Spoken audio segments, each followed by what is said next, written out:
The other night, and by that I mean over a month ago, Finn and I finally watched Barbie as the Princess and the Pauper. I have heard many praises about this movie. Most Barbie movie fans proclaim this one to be the best of them all, with its many great songs, iconic villain, and strong characters. So, did those claims hold up? Not exactly. I'm savoring a first and last taste of freedom before getting married next week. To a total stranger. Barbie as the Princess and the Pauper was released in autumn 2004 and is the fourth installment in the Barbie cinematic universe, behind the Nutcracker, Rapunzel, and Swan Lake. Some fun facts about this movie include that it was the first Barbie movie to be a musical, have Barbie play both of the main roles, not feature Barbie as herself, in person anyway, she was still the narrator, and use the short-lived 2004 Barbie logo. As the title suggests, it is loosely based on The Prince and the Pauper, a novel published in 1881 by Mark Twain. The story follows a princess named Annalise and a pauper named Erica, who lived in a kingdom that has fallen deep into poverty. One day, the girls meet each other and become friends because of how much they have in common, but are soon caught up in the evil Premiger's plan to take the crown. It's cold and wet, yet still I get an omelet on my plate. There is a lot to like about this movie. All of the songs absolutely slap. Free is a great introduction to Annalise and Erica's struggles, and it sounds so nice. How Could I Refuse is a decent villain song and sets up Preminger very well. A Girl Like You is iconic for all of the right reasons. To Be a Princess and The Cat's Meow probably didn't need to be in this movie, but they sound nice, so I'm okay with it. If You Love Me for Me is so sweet and fits Erica and Dominic so well. And Written in Your Heart is a very great closing number. A lot of the characters are pretty cool. Erica is a hard worker who deserves so much better than what she gets, so it's nice to see her get a taste of living the high life. Annalise is a resourceful thinker who manages to thwart her kidnappers and escape imprisonment multiple times. Preminger is iconic, the two love interests are really nice, and Bertie, who's the other seamstress working at Madame Carp's, is such a sweetheart. I also think the animation, while definitely looking dated today, is surprisingly good for 2004. The characters are all dressed nicely, and the animals are really cute.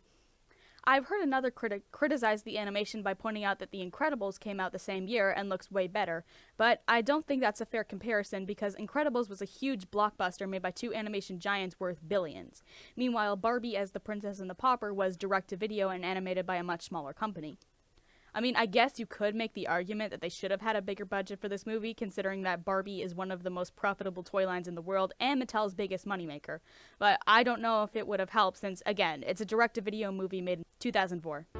I'm just like you. I think that's true. You're just like me. Yes, I can see. I'd say a fitting comparison in terms of the animation, and really the whole film in general, would be Care Bear's Journey to Joke-A-Lot, because they're both direct-to-video movies based on a toy line released in 2004 that feature a common citizen getting a taste of royal life. Both of them look pretty good for their time, especially considering neither of them were theatrical releases. Between the two, I'd still say that Barbie as the Princess and the Pauper looks better, most likely because of historical context. In 2004, Barbie was as popular as ever. This was the year that had her break up with Ken and start dating a surfer named Blaine, an event that was so notable it made headlines on CNN. Meanwhile, Care Bears was not doing nearly as well after severely going out of style in the 90s. Journey to Joke-A-Lot was a part of an attempt at a franchise revival in the early 2000s. Unfortunately, this revival wasn't really popular, and it wouldn't be until 2007, with the beginning of the Adventures in Care-A-Lot era, that Care Bears would regain its popularity. This, by the way, is why there are way more Barbie movies than Care Bear movies, despite the fact that the Care Bears have had movies way before Barbie. So, with all this in mind, I think Princess and the Pauper had a higher budget than Journey to Joke-A-Lot, which is why it looks better. However, despite having better animation as well as better songs, I would say that Journey to Joke-A-Lot is slightly better, because looking and sounding nice can't fix a bad plot. Which brings me to the main problem. The songs in Journey to Joke-A-Lot still slap, by the way. Yes, they do. Design looks so complicated. Oh, but it isn't really. My main issue with Barbie as the Princess and the Pauper is the plot.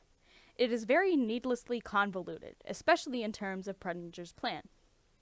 Okay, so the conflict of this movie is that Preminger kidnaps Annalise so he can return her the next day, thus looking like the hero and convincing the queen to let him marry her instead of her betrothed King Dominic.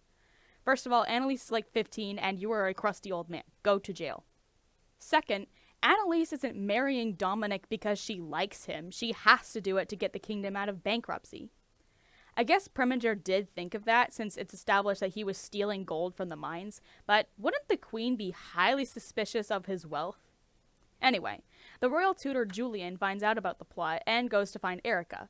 But Julian only met Erica very briefly, as opposed to Annalise, who had a whole musical number with her. In fact, I'm pretty sure the only reason Julian remembered Erica at all is because of how much she looked like Annalise. Julian disguises Erica as Annalise and presents her to the queen.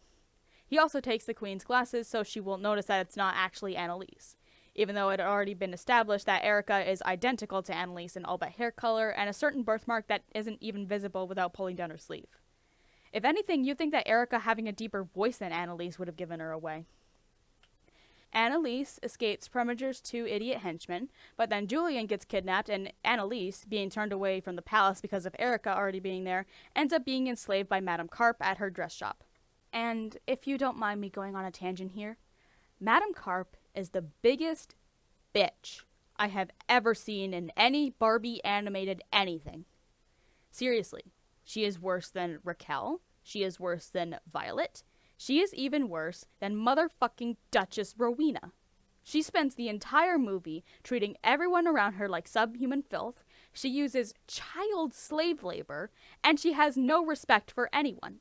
If you ask me, she got off too good in the end. If I were Annalise, I would have thrown her vile hide directly into the dungeon. But I digress. Erica spends a lot of time with Dominic and starts developing feelings for him.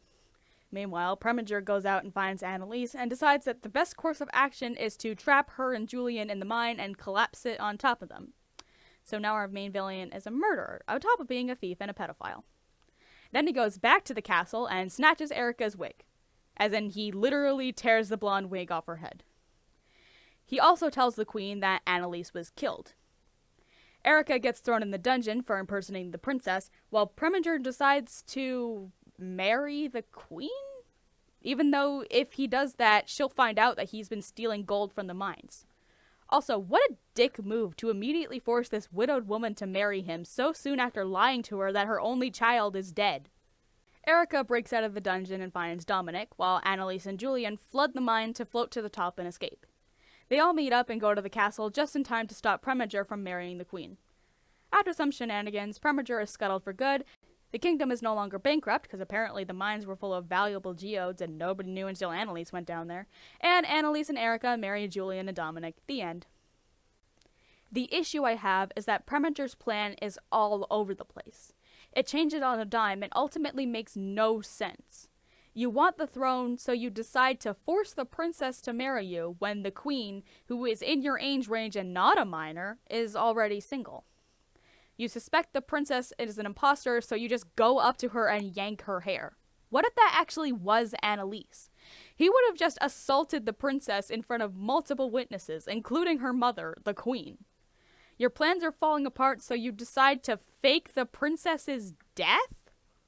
Why? Another small issue is that Annalise's love of science doesn't get the same recognition of Erica's love of singing. Erica's talent is seen frequently throughout the movie, and she uses it to her advantage to escape the dungeon, while Annalise's talent only gets a few mentions and basically serves as little more than a get-out-of-marrying Dominic card. And imagine life without the strife of an unfamiliar groom. In conclusion, while Barbie as the Princess and the Pauper certainly looks and sounds pretty, its story is messy and there are definitely some character slip-ups. Overall, I give it a big ol' 7 out of 10, which places it in the middle of my Barbie rankings. Wait, what are the other rankings? That's a topic for another time, now isn't it? I'm just like you. You are? You're just like me. There's somewhere else we'd rather be. Somewhere that's ours. Somewhere the dreams come true. Yes, I am a girl like you.